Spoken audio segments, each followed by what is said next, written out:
안녕하세요. 2월 11일 목요일 새벽 예배를 하나님께 올려드립니다. 기도하십니다. 사랑의 하나님 감사합니다.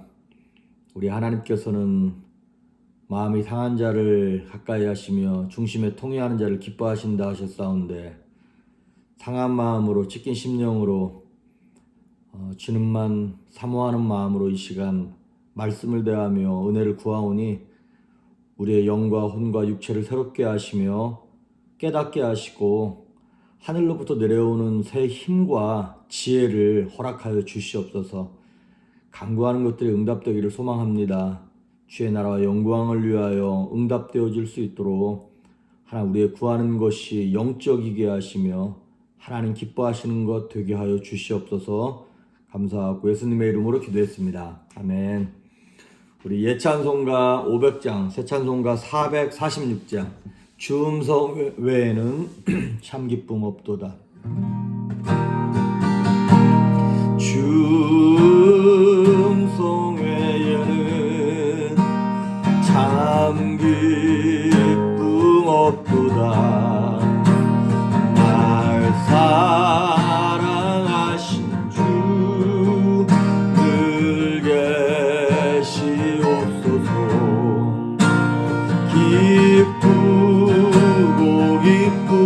기쁘도다.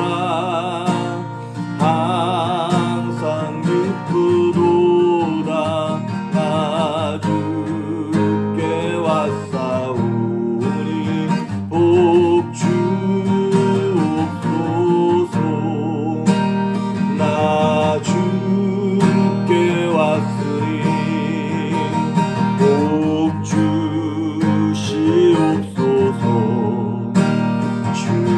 함께 계시며 큰 시험이기네. 기쁘도다.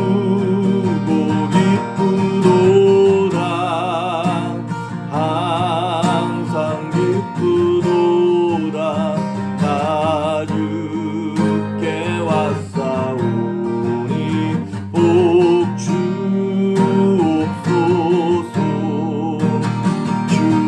떠나가시면 내 생명 어때네. 기쁘나 슬플 때 늘 계시옵소서.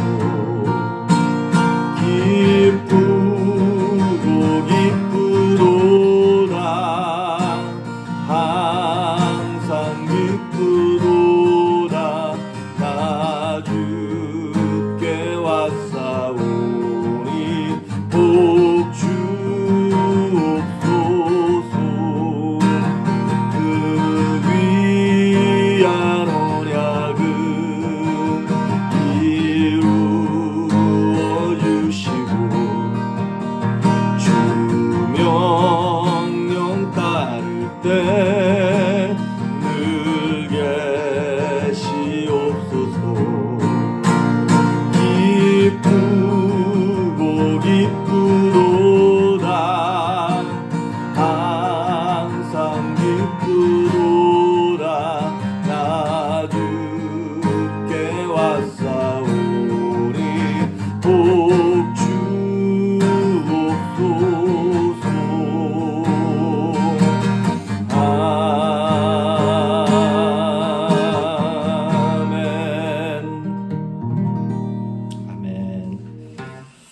오늘 우리에게 주시는 말씀은 마태복음 22장 41절에서 46절에 있는 말씀입니다. 마태복음 22장 41절에서 46절까지 봉독해 올립니다. 바리새인들이 모였을 때 예수께서 그들에게 물으시되 너희는 그리스도에 대하여 어떻게 생각하느냐?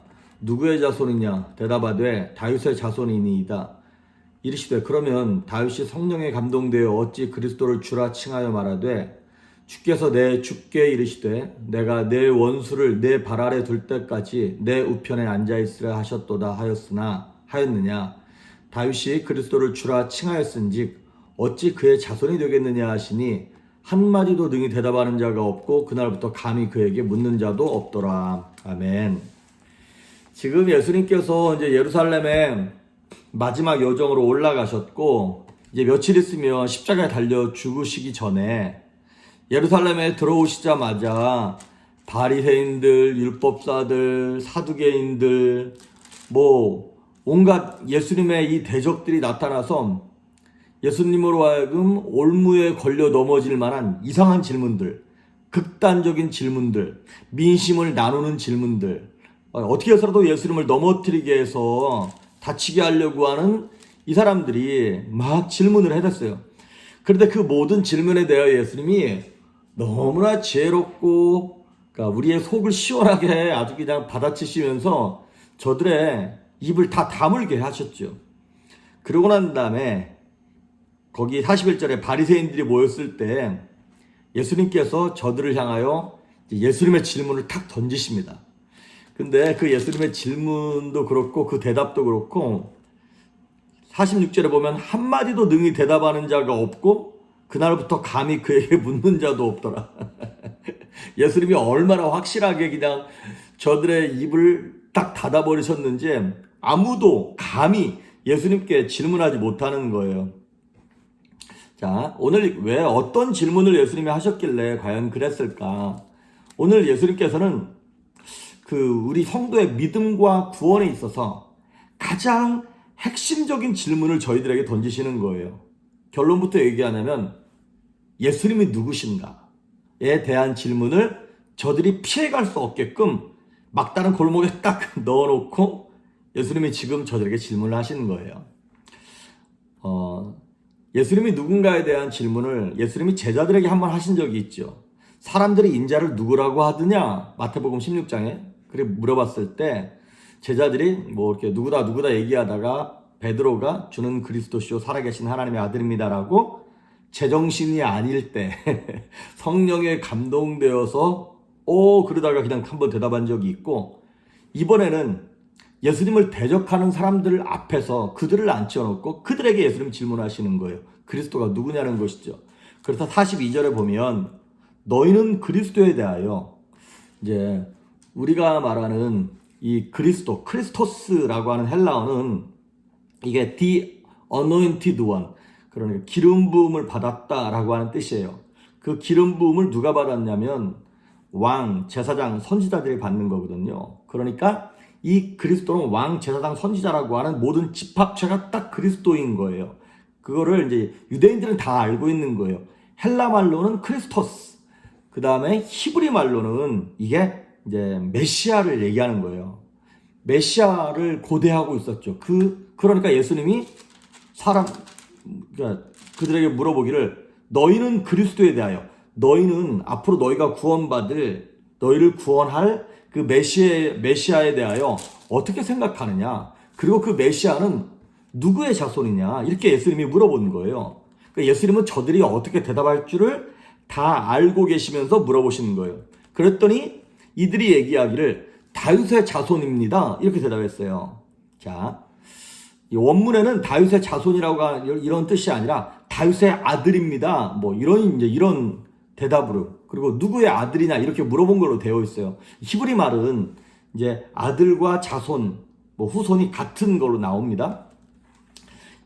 다윗의 자손입니다. 그렇게 대답했더니 23, 43절에 이르시되 그러면 다윗이 성령에 감동되어 어찌 그리스도를 주라고 말했냐? 자, 예수님 이제 첫 번째 질문을 하시는 거예요. 그리고 두 번째 44절에 거기 이제 시편 110편 1절에 나오는 말씀을 예수님이 이제 인용하시면서 그들에게 말씀하시기를 주께서 내 주께 이르시되 내가 내 원수를 내 발 아래 둘 때까지 내 우편에 앉아있으라 하셨도다 하였느냐. 45절 다윗이 그리스도를 주라고 칭하였은지 어찌 그의 자손이 되겠느냐. 자, 유대인들이 진짜 이렇게 뭐랄까요, 정신줄 놓고 있을 때 예수님이 진짜 한 방 세게 치시는 거예요. 오늘 시편 110편 1절에 보면 다윗이 이제 고백을 하는 거예요. 앞으로 장차 올 메시아를 주라고 고백하는 장면이에요. 그러면서 44절에 주께서 내 주께 이르시되, 여기서 이렇게 이거 무슨 말이냐면 다윗이 막 예언을 하는 거죠. 기도 가운데 막 찬양 가운데 고백하기를 주께서, 앞에 나오는 주는 하나님 아버지를 얘기하는 거예요. 하나님 아버지께서 내 주께 이르시기를, 그거는 다윗의 이제 앞으로 후손으로 오실 메시아에 대하여 그 두 번째 주를 이제 주라 그러는 거예요. 여러분 좀 헷갈리시나요? 이제 주께서, 하나님께서 내 주께 예수 그리스도께 이르시기를, 내가 네 원수 마귀를 너의 발 아래 둘 때까지 너는 내 우편에, 하나님 보좌 우편에 예수님을 앉힐 거다, 메시아를 앉힐 거다라고 하는 그 예언의 말을 누가 했냐? 예수님 오시기 1000년 전에 살았던 다윗이 그 고백을 한 거예요. 예언을 한 것이죠. 그러니까 이미 1000년 전에, 예수님 오시기 1000년 전에 이 삼위일체 개념이 있었던 거예요. 43절에 보면 다윗이 성령에 감동되어서 얘기했죠. 성령에 감동되었고 하나님 아버지를 주라고 얘기하면서 앞으로 장차 오실 메시아로 또 주라고 고백하는 성부, 성자, 성령, 하나님의 삼위일체에 대한 개념과 어떤 이 예언이 이 안에 1000년 전부터 있었던 것이죠. 다윗은 모르고 했겠죠. 근데 자, 유대인들이 말하는 메시아 그리스도는 그들의 이해는 무엇이다면 정치적인 메시아예요. 그래서 늘 다윗의 자손, 뭐 이렇게 다윗의 후손으로 오실 메시아 이렇게 얘기했을 때는 다윗 왕이 이루었던 그 정치적, 경제적 이런 영광을 회복하는 정치적인 메시아, 육신적인 메시아로만 생각을 하고 있었던 것이죠. 그런데 예수님께서 그들을 향하여, 그래, 그러면 메시아가 다윗의 혈통에서 온다고 치자. 그런데 아니 내 후손 보고 어떻게 존칭을 쓰냐? 마치 할아버지가 손주에게 이렇게 존칭을 쓰는 것처럼 다윗의 혈통에서 후손에서 태어나는 그 메시아에게 어떻게 주라고 얘기할 수 있느냐? 딱 이렇게 전곡을 찔러버린 것이죠. 그러니까 유대인들은 그리스도가 사람의 후손인 다윗의 후손으로만 생각하고 있었지, 그 혈통을 초월한 하나님의 아들로 오실 거라고 하는 생각을 한 번도 해본 적이 없는 거예요. 그런데 성경 말씀에 그렇게 써 있잖아요. 그러니까 다윗의 후손으로 오실 메시아를 다윗이 주님이라고 고백하는 걸 보면서 이거는 육신적인 혈통 이상의 것, 우리 인간 논리 이상의 어떤 무언가가 있다는 것을 이들이 한 번도 생각해 본 적이 없었던 것이죠. 그래서 예수님 당신 자신이 메시아로서 다윗의 후손, 혈통인 동시에 하나님의 아들이라고 하는 그리스도인 것을 저들에게 지금 알려주시고자 이 질문을 하셨던 것입니다. 그리고 그리스도는 어떤 유대인들만을 위한 육체적인 정치적인 메시아가 아니라 온 인류를 구원할 참 인간, 100% 인간인 동시에 100% 하나님이다라고 하는 것도 말씀하고 계신 것입니다. 여러분, 우리가 천국을 어떻게 가냐, 구원을 어떻게 받냐, 그러면 믿음으로, 어떤 믿음이냐? 예수님을 믿는 믿음으로 간다 그래요. 그러면 구약에 있는 사람들은, 예수님 전에 있던 사람들은 어떻게 천국을 갖고 어떻게 구원을 받죠? 우리는 많은 경우에 구약에 있는 사람들은 율법으로 구원받는 줄 알아요. 아닙니다. 구약에 있는 사람들도 믿음으로 천국 가는 거고요. 구원받는 거고요. 예수 오시고 난 이후에 우리 신약에 있는 성도들도 믿음으로 구원받는 것입니다. 그래서 구약의 아브라함도 오실 메시아를 기대하면서 그 믿음으로 구원받은 거고, 모세가 전해준 율법을 갖고 있던 모세 이후의 사람들도 율법이 아니라 믿음으로, 오실 메시아를 믿음으로 구원받는 거고, 다윗도 마찬가지고 저와 여러분 오신 메시아, 다시 오실 메시아를 믿음으로 구원받는 것입니다. 우리 사도행전 2장을 제가 한번 여러분 읽어드릴게요. 사도행전 2장 29절, 30절, 31절을 보면 이제 이것을 베드로가 설교하면서 다윗에 관해서 얘기하는 내용이에요. 29절, 사도행전 2장 29절. 형제들아, 내가 조상 다윗에 대하여 담대히 말할 수 있노니 다윗이 죽어 장사되어 그 묘가 오늘까지 우리 중에 있도다. 그는 선지자라. 그가 다윗을 얘기하는 거예요.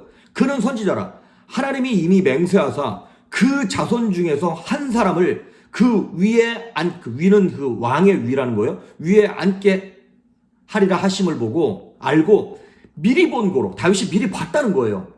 그리스도의 부활을 말하되 그가 음부의 지옥에 버림이 되지 않고 그의 육신이 썩음을 당하지 아니하시리라 하더니, 다윗이 알고 있었다는 거예요. 뭐를?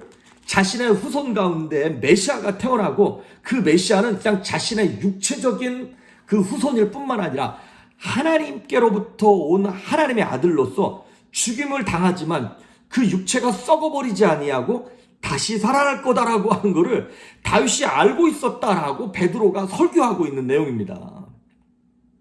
그러니까 다윗이 선지자였는데 먼저 안 거예요. 먼저 본 거예요. 메시아의 십자가 죽음과 부활을.